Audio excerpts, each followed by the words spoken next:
Thank you for joining us on this special TFI podcast. Joel, amazing, bro, that you're sitting in my living room with the first ever live studio audience.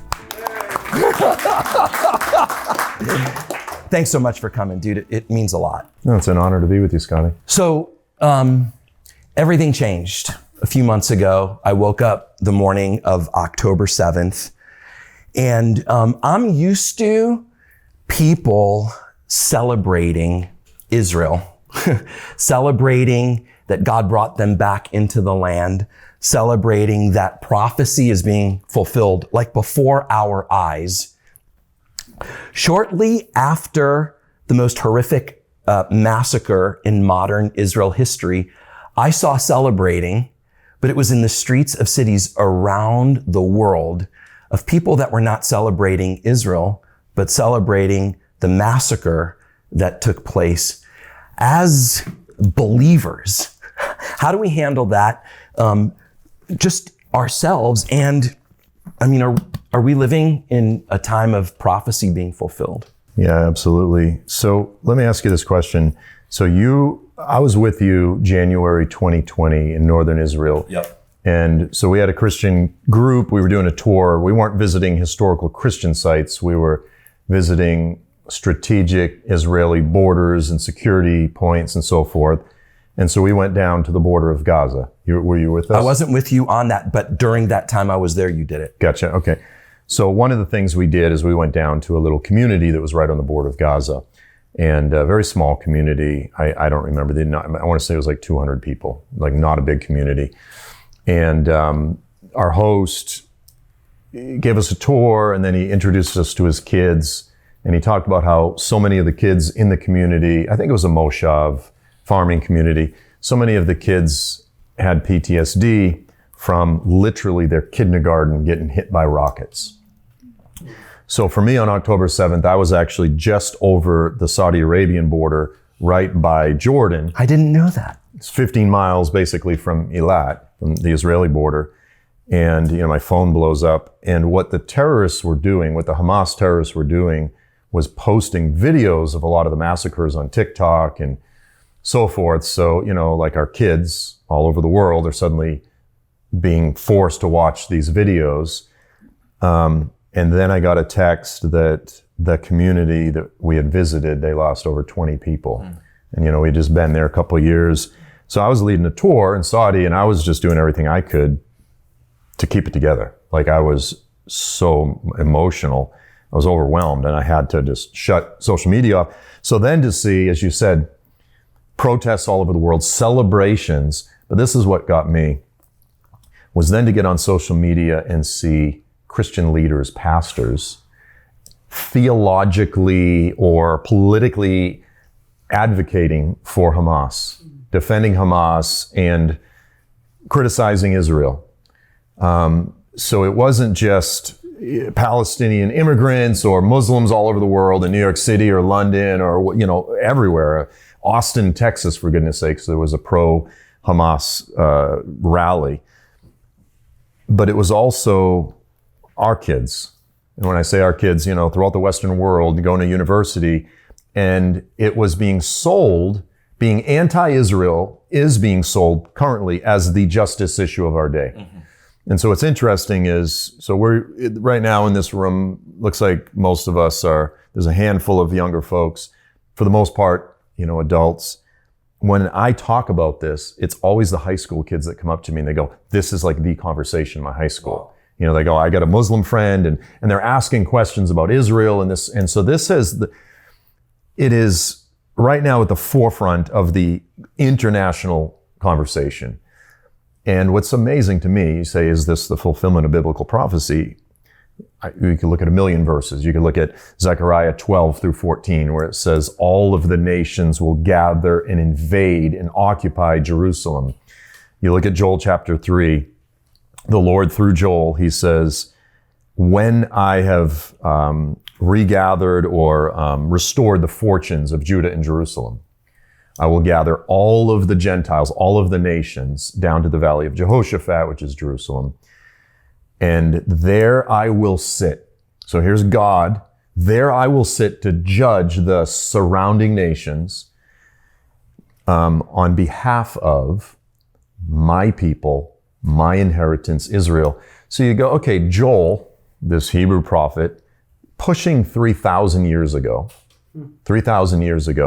said in the last days, before God comes from heaven to judge the nations, all of the nations would be possessed with a hatred of Israel. And you go, boy, they sure got lucky, didn't they?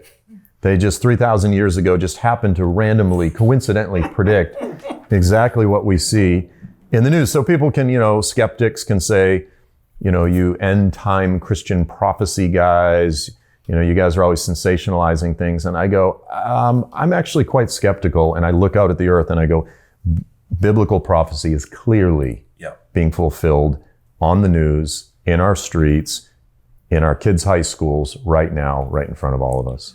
When you think of the barbaric hatred against Israel, I mean, Israel is a blip on the map. When God chose them, he didn't choose them because they were the greatest. He chose them because they were the weakest. There's nothing naturally that is intimidating about Israel to other nations. And if you say, oh, well, the Israeli Air Force is intimidating. Well, the Israeli Air Force was not in existence when Pharaoh was inflicting bondage on them. There was nothing.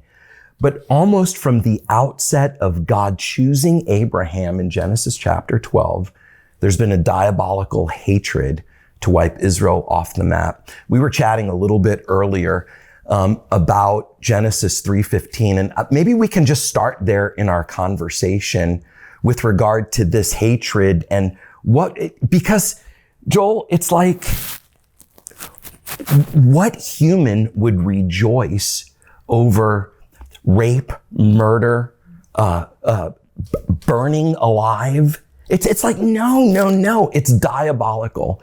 So take us back to God's prophetic word over the serpent and the seed that was going to come. And let's just talk about that for a minute. Yeah, so that's actually a fairly complicated verse, but you can simplify it. So as soon as the fall has happened, Adam and Eve disobeyed, sin, corruption, death has now entered the human experience. The Lord makes this prophetic declaration to the serpent. And he says, I'm going to put enmity or conflict between you and the woman, between your seed and her seed. The word there in Hebrew, zerah. And it's a little confusing because seed in the English can be a bag of seed or a single seed. Single, plural, it's the same word, seed. Zerah is the same thing. So some translations will say between your descendants and her descendants. And then ultimately out of each one of these seed lines or these descendant lines, one is the line of the serpent, the other is the line of Eve. One is satanic, literally, the other is righteous, will come the ultimate seed. So out of this righteous seed line will come forth the seed. And it says, the Lord declares, he says, he. We don't know anything about him. It's a singular masculine he is going to crush your head. You're going to bruise his heel. You're going to nip at his heel like a snake, but he's going to crush your skull. So and the theologians call this the proto-evangelion, which means the first gospel. So this is actually the first good news in the Bible. And the good news is Satan someday, someone's coming who's going to crush your skull. But it's this conflict that then unfolds from that point forward throughout history, throughout the pages of the Bible. And I want to be careful here because you get some people that analyze that and they make it all about as if Satan literally had physical children, and there's certain people out there who are actually like devil people, or Nephilim hybrids or something. That's not the point. The point is whoever follows the will of who does the things, as Jesus said, your father is the devil. You do the things that he does. You desire the things that he desires. So it's essentially the unrighteous of the earth and the righteous, but oftentimes the righteous are within the family of Abraham, Isaac, and Jacob. And so there is an ethnic, component to the whole thing. And so, again, speaking to skeptics, I think right now of all the Christians that are deconstructing or just people that are on the fence, all you have to do is look at the history of the Jewish people. And I mean, even within the academic community, those who study anti-Semitism down throughout history, and by the way, some people are statistics people, the Jewish community today in the earth is 0.2, so you're talking 1/5 of 1% of the total global population. This tiny little blip on the screen, they have been the single most hated, hunted, persecuted, murdered people in the history of mankind. And so you have these academic, these academics dedicated to study this phenomenon. And right in the middle of the study of anti-Semitism, hatred of the Jewish people, is this glaring, terrifying mystery. And the mystery is, if you trace all of these events, these punctuated explosions of hatred toward the Jewish people, there's no consistency. It's always a different reason every time. And so academics go, well, at this one point in history, it's because they dressed different. At another point in history, they were thoroughly integrated. And they can't figure it out. There's this huge mystery. And you cannot explain this irrational hatred of the Jewish people unless you acknowledge that there is a very real devil. There is a very real malevolent dark force, and that Genesis 3:15 is true. The Lord said history will be defined by this conflict between the righteous and the unrighteous.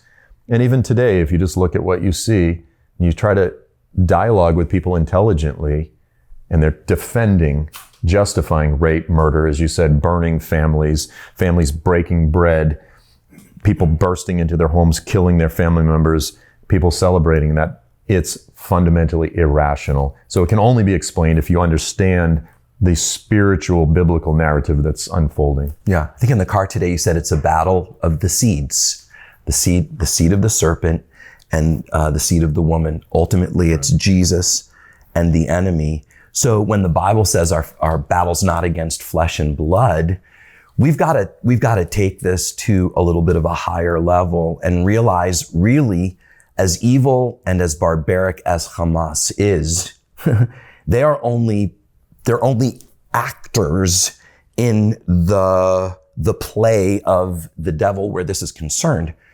So how do we obviously Hamas, the enemy, they should not exist. I get that. But on a church level, what I see, and even on college campuses, I see people making this about Hamas or Hezbollah or the Palestinians against the Jews, when really it's the devil against the Lord. How do we lift our view higher, and how do we fight if it's a battle against principalities and powers? What's the effective thing for us to be doing as the church, as lovers of Israel and God's promise for Israel? That's a heavy question because you've got a lot of moving parts there. Yes, our ultimate battle is against principalities, demonic, divine, if you will, divine beings, evil divine beings. But he uses people as pawns, and people are willing pawns. And so the Lord judges people. Obviously, you could read a passage, Isaiah 34, the Lord's judgment against Edom. And he says, their land will be drenched with blood. And then he says, I have devoted them to destruction, the people that I've devoted. So it's not just the land of Edom, it's the people. And so you go, well, God, are you racist against Edomites?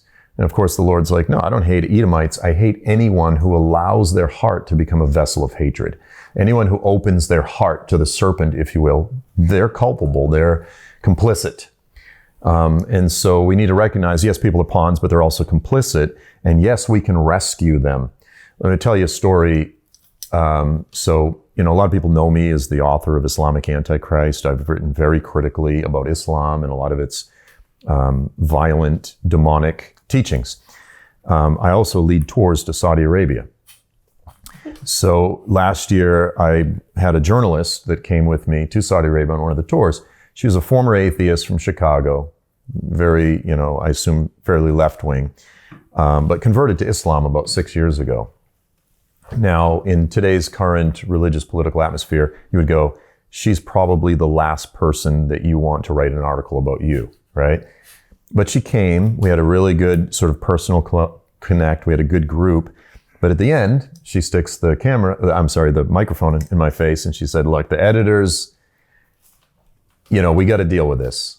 You are the author of Islamic Antichrist. You're leading tours to Saudi Arabia. And I said, look, I believe my book. I believe the Bible. I believe the large story that it's telling. And I don't believe I can change the story that says there's going to be this massive religious clash at the end of the age, hatred against the Jewish people, etc. I can't change the macro. I can't change the big picture, but I can change one heart at a time, one life at a time, those right in front of me. And I said the best way to do that, in my opinion, is to get people face to face. Yeah. We've been talking about this incarnational, God came down and dwelt amongst us. He didn't just text us some nice kissy face emojis, God so loved the world that he sent heart, heart, heart. He came down, he took on flesh, and so when you put people together face to face and they're trading contacts, they're falling in love with each other, one heart at a time, we can pull people out of that demonic hatred. And because the gospel is not primarily externally applied, it's something that happens from the inside, one heart at a time. So by proclaiming truth and by living as people of peace, hopefully we can save some of, because I was formerly a pawn. You were formerly, all of us who were unbelievers at one time, we were once pawns of the devil, but the Lord opened our eyes and saved us. Yeah. And so that's the call of the evangelist, if you will, is to call people to embrace and invite the Lord in rather than allow the serpent in. Mm-hmm. You mentioned Joel 3 a little bit earlier, and quote for me again the part where it says "my people." My people, my inheritance, Israel. Yeah. And what's amazing about that, because right now, so whenever there's hatred of the Jewish people rises, every time that happens, there'll be all these various tropes, these lies, these weird little theories, conspiracy theories. And one of the big ones right now that you hear, and a lot of people have never heard this, but I see it constantly, is the people that live in Israel today, they're not real Jews. Yeah, I want you to talk about that. Come on. They're Khazarian fakers. So, because the Khazar was a kingdom, it was a Turkish kingdom, medieval period, and allegedly a bunch of them converted to Judaism. So what people today will say is they'll say, well, the Jews that live in the land are overwhelmingly white European Khazars. They're fake Jews. They're not real Jews. The problem is the Lord, through Joel, in the context of the last days, when all the nations invade Jerusalem, he says, the people in the land are my people, my inheritance, Israel. Yeah. And there's been scientific DNA studies which disprove the whole Khazarian nonsense. Yeah. And Israel is not a bunch of white people. It's a very diverse nation. In fact, the Israelis are actually much more diverse than the Arabs. But for the most part, it's a melanin spectrum, right? Like you've got brown people, black people, white people, you've got it all over the place. Israel is a relatively, but they always frame it. Yeah. And actually, let me add to this. In today's conversation, in the universities, everything's about, critical race, this and that. And so the conversation is about colonialism, and they'll say, so that the debate is, who are the indigenous peoples? They'll say, well, the Arabs are the indigenous peoples. And the Jews go, well, we were here first, so technically, so there's a big debate. Who is the indigenous peoples? The reality is the Jews are the actual indigenous original peoples that God gave the land to. Anyone who believes the Bible knows the Abrahamic covenant. You can't get around it. The problem is because a high percentage are white. Mm-hmm. They'll say, well, it breaks our paradigm. It breaks the critical race paradigm. And so it's different than, most are like if you go to Hawaii, right? The locals are the Polynesian peoples that live there. Right. And the Caucasians, and to a degree the Japanese and the Portuguese, etc. But, they're the invaders, the colonialists. Mm-hmm. So it's unusual when the indigenous peoples are largely Caucasian. Yeah. So people don't know how to deal with that. Yeah, I've heard the argument. I've actually had a non-Jewish person in Israel tell me that he's more Jewish than I am, which was really kind of an interesting thing, but we won't. Let me say something too. Let me add this, because this popped in my head. So, because again, so many of our kids they're being educated by TikTok. Yeah. So that their understanding of Israel has nothing to do with going there. They're watching TikTok. They're watching propaganda videos. Yeah. So the story of David and Goliath, little David, he's the underdog. He's the youngest brother, blah, blah, blah, blah. And he takes down the big, giant, mocking Goliath with a little stone. It's the ultimate underdog story. Nobody reads the David and Goliath story and goes like, oh man, I wish Goliath had just killed that little punk. Like, I was rooting for Goliath. Like, everyone identifies with the underdog. That story, it's like an archetypical story that resonates, and people appropriate and change it for their own purposes. So the majority of kids today, when they're trying to understand Israel, Hamas, the Palestinian, through TikTok, the Palestinians have done a good job of appropriating the David and Goliath story. So you're always going to have this little Palestinian kid standing in front of the big Israeli tanks, or the soldiers with all of their protective gear and equipment. Israel does have a powerful military. This is important. It's a defensive military. It's a military that they created so that they can raise their children without being murdered. They have no desire. They're not going to invade Egypt. They have no desire to invade Lebanon. They want to protect themselves. But the whole purpose is, in the aftermath of the Holocaust, is never again. We're not going to let these Gentiles pull this insanity ever again. We want someplace in the earth where we can raise our children without being slaughtered. And so, yes, they have every right to have a powerful military, but there's a very big difference between an imperialist, the Russian military invading another country, versus Israel that they have a powerful military, which they have every right to have to protect themselves. And that's an important paradigm that a lot of people don't consider. Yeah, I love that you brought that up. I think one of the major fights that we're seeing in the church today, where Israel is concerned, in tandem with the "my people" quote from Joel, which is Joel 3 is an end time passage. Yeah. So even in the end, whenever that ultimate day of the Lord is, it's my people and my land. But within the church, there are people way smarter than I, who I couldn't hold a candle to if I was in a debate with them, can prove that Israel is no longer the people of God, and that God's promises for Israel now belong to the church. The church is a people that were once not a people. Now they're the people of God, a kingdom of priests. So how do we combat that when brilliant theologians, with their amazing ability to communicate, can convince biblically people that Israel is no longer, quote unquote, my people? Because I think once that's gone, I mean, look, this is my Bible. It belongs to me. These are my children. Nobody can have them. But I believe that the people of Israel and the Jewish people, by and large, by many in the church, they don't believe that they're actually God's people anymore. They believe that they are God's people. It's actually the height of arrogance, which to me is the fruit of not embracing the mystery of Israel. I would that you would not be ignorant of this mystery, Romans 11, lest you become proud or wise in your own conceits. Church is conceited, bro. And how do we combat that? Replacement theology, supersessionism, fulfillment theology. Can you just speak to that for a minute? So to me, it's a simple issue of educating the church on the Old Testament. So in other words, the church is biblically illiterate.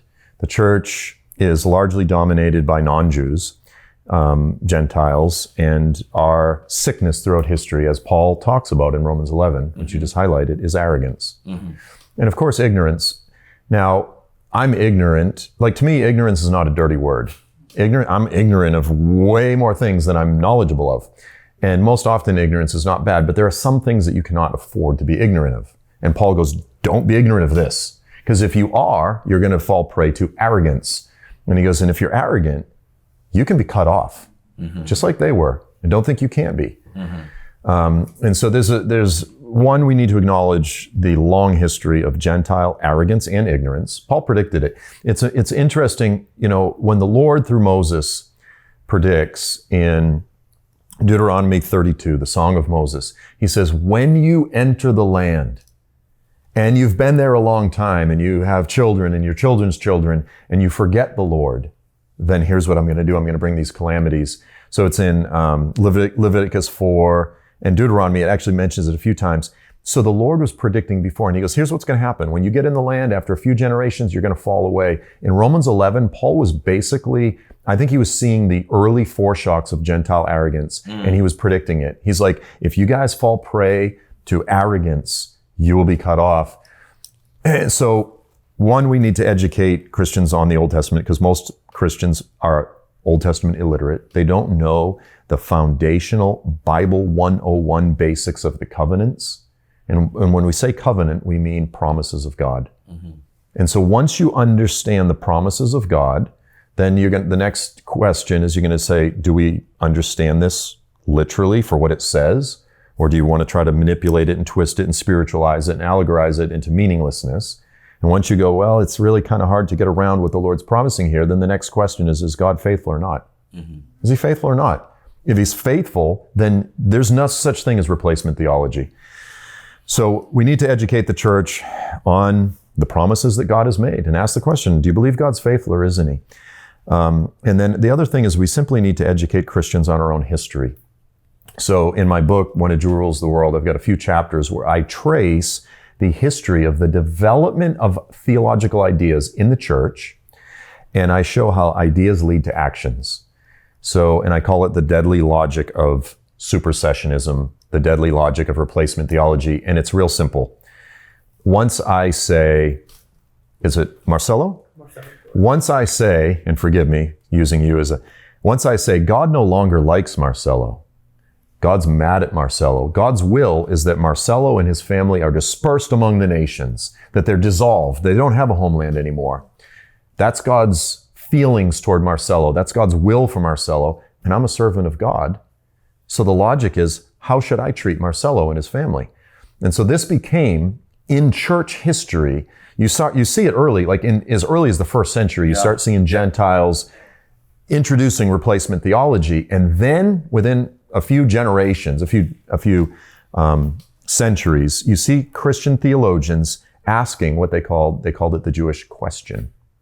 How should we treat the Jews? Should we treat them with kindness and maybe they'll repent, or with harshness and maybe they'll repent? And so this became the Jewish question. It was a theological debate within the church, and it went on for hundreds of years. Well, eventually Luther comes along, the Reformation, and he writes a book at the end of his life called On the Jews and Their Lies. And he says, I'm going to answer the Jewish question. He goes, here's the answer. Here's what we should do. And he lays out about 13 things. And he says things like this: burn their synagogues to the ground. Cover over even the rocks that are left with dirt. Do the same thing to their houses, because they commit the same abominations in their houses that they do in their synagogues. Drive them like screaming dogs from one city to the next. And you go, wait, this is Martin Luther, the father of the Reformation, said this about people, my people, your family. And we go, yeah. And then Hitler, and it's undeniable. And this comes from bad theology. And then Hitler comes along, who's not a Christian, but he builds upon the foundation that Christian theologians, that Martin Luther laid, and he says, I'm going to offer the final solution to the Jewish problem, which was the answer to the Jewish question. And Christians are unaware of the fact that our own theology, replacement theology, call it fulfillment theology, call it inclusion theology, try to put lipstick on a pig and make it sound nice. It's still the same evil. Yeah. I'm sorry again for using it. What's your last name? Aquino. Aquuno. Aquino. Yeah. Okay, but here's the truth. You are no longer Aquino. I'm the new Aquino. You know what I'm saying? Like, when you put it in personal terms like that, you can like, that's evil. Well, that's exactly what Christians have done. So here's the thing. Most Jews are very familiar with their own history. They know that Christians have mistreated them. Most Christians are ignorant of this. Right. And then we Christians as Gentiles, we're not arrogant. Then we come along to the Jews and we go, oh, you silly Jews. Have you read Isaiah 53? Let me explain your Bible to you. And the Jews are sitting there going, You arrogant Gentile. Do you have any idea? You kill my family. Yeah. And now you're talking down to me, telling me that you understand my book better than you do, and then you want me to convert to your religion. And we think we're not arrogant. So until we embrace humility, until we acknowledge history, reality, we can't even have, in my opinion, meaningful conversations. When my dad's younger brother came home to tell his Orthodox Jewish family that Jesus was the Messiah, my grandfather said, "You better recant what you just said or you're no longer my son." Everybody stands up from the table, walks away, because in their mind, Jesus, the Christian, the cross for them and their relatives, many of whom may have died in the Holocaust, it was the sign of the cross through the centuries. The Crusaders going into Jerusalem with crosses on their shield, gathering all the Jews in a synagogue and burning it down while singing "Christ, we adore thee." So for Jewish people, the whole issue today of the church and the cross is, as you point out, they remember history.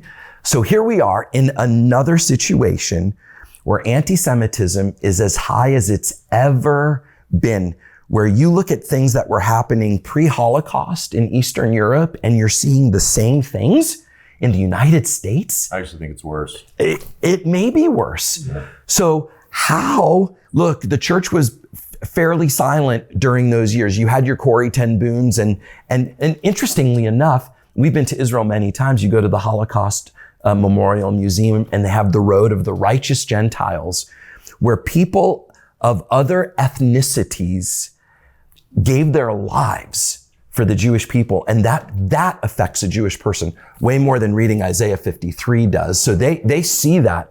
But here we are in a time when anti-Semitism is higher, as you said, maybe than it's ever been before. Romans also talks about salvation coming to the nations to provoke Israel to jealousy. Maybe just talk for a couple minutes before we close this down, this part of our time together down. How can we provoke Israel to jealousy? What practical things can we be doing now as the church?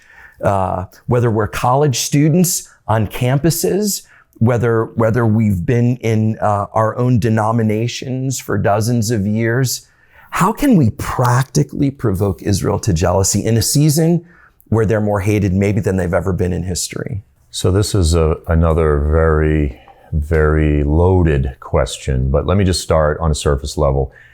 When I was in Saudi Arabia and I saw this going down, the first thing I did is I got on my phone, I went on Amazon and I ordered a big Israeli flag, which is it's nothing, but I live in a very Jewish neighborhood. Most are Reformed. There's not a single one of my Jewish neighbors that has anything on their house or on property that would identify them as Jewish. But I'm the crazy Gentile Christian, put a big Israeli flag, fight me, kind of thing. You don't like the Jews, fight me. But that's not much. But the point is, solidarity means a lot. I was in the Schiphol airport getting a coffee croissant, and it was just in the aftermath of all that. And the guy behind the kiosk, his name said Eitan. And I was like, "Oh, you're from Israel?" And he goes, his eyes go down. He goes, yes, from Israel. And I said, "I'm Yisrael Chai." And he just reached across immediately and grabbed my hand, and immediately tears were in his eyes. And he said, "God bless you, sir. God bless you." A stranger, I just said, "The people of Israel live." Yeah. And he grabbed my hand, a stranger. The global Jewish community right now is terrified. I don't care if you're a Reformed Jew in the heartland of the United States, you're going, "Are my kids in danger? Is my family in danger?" Mm-hmm. In a conservative Midwestern neighborhood, they're hiding the fact that they're Jewish. They don't want people to know that they're Jewish. This is where we are. In Amsterdam, I was talking to a Messianic Jewish brother, not Amsterdam, but in the Netherlands, and he goes, "My kids, none of the kids in their school know they're Jewish. They hide the Star of David. They can't walk down the street wearing a kippah. They will be attacked, not criticized, not yelled at, attacked in the Netherlands, in Europe today." This is where we are. So we need to stand in solidarity with the Jewish people. We need to educate the church so that we become a safe place rather than a place of danger. And now here's the hard part. And so there's many things that we can do to stand with Israel. And a lot of it begins with education, unlearning, and then relearning our role. But there's another side of provoking Israel, which is that when we understand the biblical passage, the foundation for this, Deuteronomy 32, again, the Song of Moses, the Lord, referring back to the golden calf event, he says, because you have provoked me to anger, the Lord says to Israel, because you've provoked me to anger, here's what I'm going to do. I'm going to provoke you to anger. Because you provoked me to jealousy with your idols, I'm going to provoke you to anger through the lips of a foolish people, bunch of idiots. I'm going to poke you. So I was in Saudi Arabia, this is 5 years ago, and I go to this mountain that I wholeheartely believe is the real Mount Sinai in Saudi Arabia, Jebel al-Lawz. I believe it. I was on that plane. I was actually in Schiphol again. I was in the Netherlands, and this loud guy, we're getting on the plane, and I'm always listening to accents. I could tell right away, New York Jew. and he was loud and talkative, and I was exhausted. And I thought, I hope this guy doesn't sit next to me. He sits right next to me. Nice. And he goes, where are you coming from? And I said, I was actually just in Saudi Arabia, but I was tired. I didn't want to talk. He goes, what were you doing in Saudi Arabia? And I looked at him, I said, believe it or not, I think I was just at the real Mount Sinai. And he goes, oh, come on, give me a break. You know none of that stuff's true. And I said, are you observant? And he goes, I go to congregation, this and that. He goes, but the Bible, it's just myths. He said, they're important lessons. I believe the Bible, but they're not true. He said, German higher critical scholarship has disproven this stuff a long time ago. Now, I didn't say, allow me to introduce myself. I'm the author of, I said, German higher critical scholarship, I said, was an anti-Semitic project to de-Judaize the Bible. You don't know what you're talking about. And I was just like, Wikipedia it. Like, this is like basic information. But then I said this, and I didn't intend to. I was tired. He was getting agitated. I said, look, I'm the Gentile here, okay? You're supposed to be a light to the Gentiles. You're supposed to be convincing me that your story is true. I'm not supposed to be convincing you that your story is true. Joel. Oh my God. It's pretty simple. He erupted. And I was like, we're going to get carried off the plane. I went like this, and I thought, I heard Deuteronomy 32, through the lips of a foolish people, I will provoke you to jealousy. And all I said is, your story is true. Yeah. You're called to be a light to the Gentiles. Yeah. And I was like, but wait a minute, Lord, that means that I'm the fool. And he was like, you were when I found you, and you still are. So, you have a rich history with Art Katz, a very controversial figure in the Messianic community. But one thing that Art emphasized that we don't often hear emphasized in the Messianic community today is the call, even of us foolish, arrogant Gentiles, to call Israel to repentance, not simply to be buddy-buddy. Yes, if we want to have relational equity, we need to, build meaningful connections and that sort of thing. But ultimately, it's more than just standing in solidarity with them. It's calling them back to faithfulness to God. Yeah. And that's the hard part, but we can't leave that part out of the equation. Yeah, I love it, bro. Some people will ask me if I'm pro-Israel. And I'm like, well, what does that mean? I don't think God, and this might come across as actually weird. I don't think God is actually pro-Israel. For God so loved the world, he would that none would perish, Jew or Gentile. I think sometimes in the midst of these conflicts, it can be perceived as we're waving the Israeli flag saying Israel can do no wrong. But we know that's not true, because any government that doesn't have Yeshua, Jesus, ruling it is going to be corrupt. Well, every government on earth needs the government of God. So I think it's really, really important for those in this room and those that are watching to know that our desire isn't that Israel wins a war. Our desire is that God's glorified in the nations. that we as believers in the God of Israel really, really are a light to the nations. And it's not an issue of saying we stand with Israel politically as much as it is saying we stand with Israel biblically. And I say this often. If we look at Israel through a political lens, we'll end up hating either Arabs or Jews or both. If you look at Israel through a biblical lens, you'll end up loving both Arabs and Jews. We sat around the dinner table tonight and you were talking to me about how you love the Bedouin people of Saudi Arabia. You have Muslim friends, you have Arab friends. Just in closing, maybe you can encourage those that are watching where their hearts are concerned towards Palestinians, Gazans, Muslims, and Jews. And how do we grab hold of God's heart for the nations in the midst of this conflict? Don't tell me that's another loaded question. No, yeah. So, I was just a little pothead dealing drugs out of my divorced mother's basement when I was 19. And the Lord unexpectedly, in many ways, just intervened, interjected himself into my life, opened my eyes. And I just went back and officiated a wedding for a friend that I grew up with. And I love these guys, don't get me wrong, but it's just, I got a good glimpse of what my life would have been like if he had not intervened in my life. And the difference between life with Jesus and life without it is noticeably different. I mean, down to the way that it affects the body. You know what I mean? In every aspect of someone's life. So everyone needs Jesus. When I think of Israelis today, I think, okay, how can I reach their heart? And I'm of the opinion that unless we begin with simple common sense, which to me says, look, am I pro-Israel? Well, yeah, I would even call myself an Israeli nationalist. Now, what do I mean by that? It's very simple. Or I even say I'm a Zionist. It's very simple. Zionist can mean a lot of things. Yes. Israeli nationalist can mean a lot of things. Right. I believe that the Jewish people have a right to live in the land today. I believe they have a right to defend themselves, just like any other people in the world.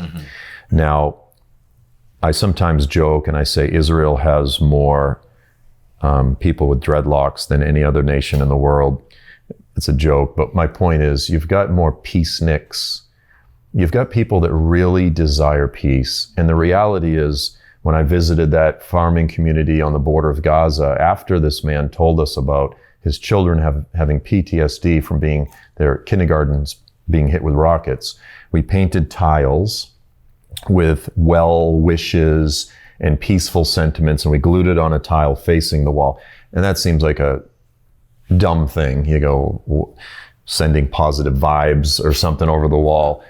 But the reality is the majority of Israelis, if you know Israelis, they want the best. They don't want to kill the Palestinians. They're largely secular people who just want someplace to raise their kids, and they want the best for them. And they say, just please don't kill us. Please don't invade our land and murder our children.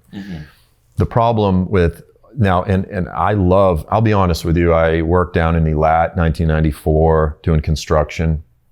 So it's kind of similar. I've always been a blue collar construction guy. The United States, right?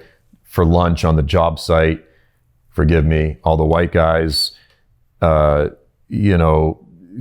get lunch. Oh, they go sit in the truck and listen to the radio and eat a sandwich. All of the Latinos and the Hispanics sit in the garage in a big community and laugh and have fun and share food.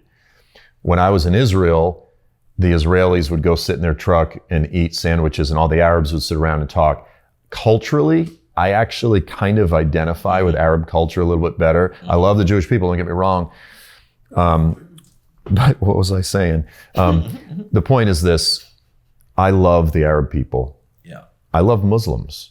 I have tremendous respect when I go to Saudi Arabia for my tour guides who stop and pray. But the reality is they are often guided not by secular, Jewish principles. They're guided by Islam. And what that means is that many of them are good people raising their families. but it also means that some of them are guided by some very evil, violent prophecies and religious ideas, which from the time that they're little tells them that these Jewish people are not even human, that they deserve death. And so while I love Arabs, I love Muslims, I love the Palestinian peoples, we have to be honest with the reality, the cultural realities on the ground, and recognize that the greatest occupation in the land of Israel is the occupation of the Palestinian mind by demonic, satanic propaganda, by satanic principles. The charter of Hamas, they've changed it.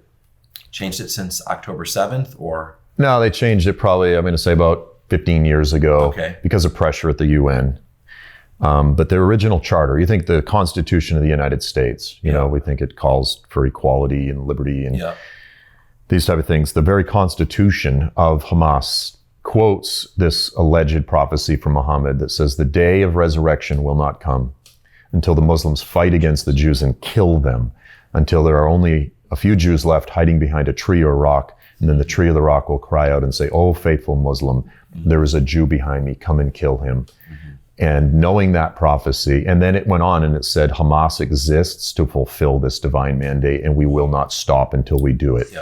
And when I watched a lot of the interviews in the aftermath of the slaughter at the Supernova Festival with all these kids, hiding in the woods, hiding behind a tree or rock and watching their friends get massacred in front of them, I was like, this is a demonic prophecy from hell. So we can love both people, but we can't treat it as this morally equivalent reality. We have we have to acknowledge reality and love everybody where they're at, and hopefully be a light. Whether I'm a Gentile, a follower of Yeshua, the Jewish king, the seed of Eve, the seed of Abraham, the seed of David, the king of Israel, then I'm also called to be an ambassador of him and to be a light to all the nations. And I think, in order to do that, you have to begin with reality. I love it. I love it. If you've been blessed by listening to Joel, they can find your stuff on, is it Joel's Trumpet? Joel'sTrumpet.com. Are you impressed? I pulled that out of my memory from years ago. Joel's personal cell phone number. No, I'm not going to give that to you. But there are two books that really stand out that you've written that I think are really applicable to Jesus, the Jewish king. One is When a Jew Rules the World, and the other is From Sinai to Zion. Those would be two books that I'd really recommend you getting. Go to Amazon.com, get them. Or is there any other? Is there a place? Amazon.com. Amazon.com. So for the thousands that are sitting here in our listening audience, thank you so much for coming. Joel, thank you, bro. I really, really appreciate it. You're amazing. I love you. We love you, and we're going to be praying for you.